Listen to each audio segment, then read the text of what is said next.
Eto na ang mga impormasyong dapat alam nyo.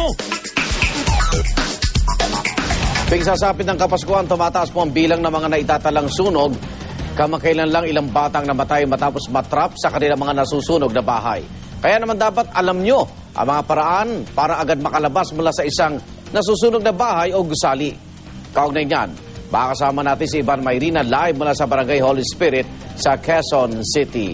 Ivan! Yes, Igan, bago natin i-discuss yung mga tamang paraan para makaiwas sa sunog, dagdag pag-iingat lamang po muna sa ating mga bahay pagdating sa pag-iingat sa mga kawatan na posibleng manloob sa ating mga bahay. Ang tindi ng security preparations natin, kinakandado natin na maigi yung mga bahay natin, naglalagay pa tayo ng CCTV.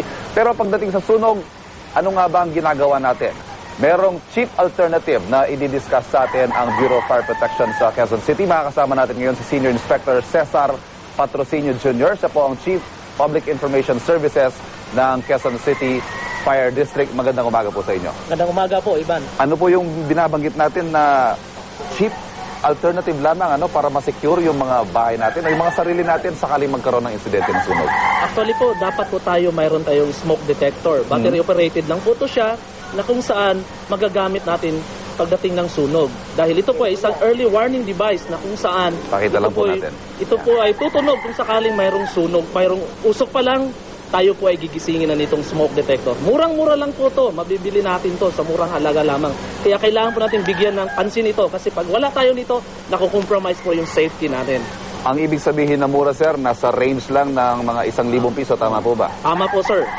Ito naman pong paglalagay ng mga smoke detectors, nabanggit niyo po kanina, may ordinansa pala tayo sa Quezon City na nagre-require sa mga bahay na magkaroon ng ganyan bago sila magkaroon ng building permits.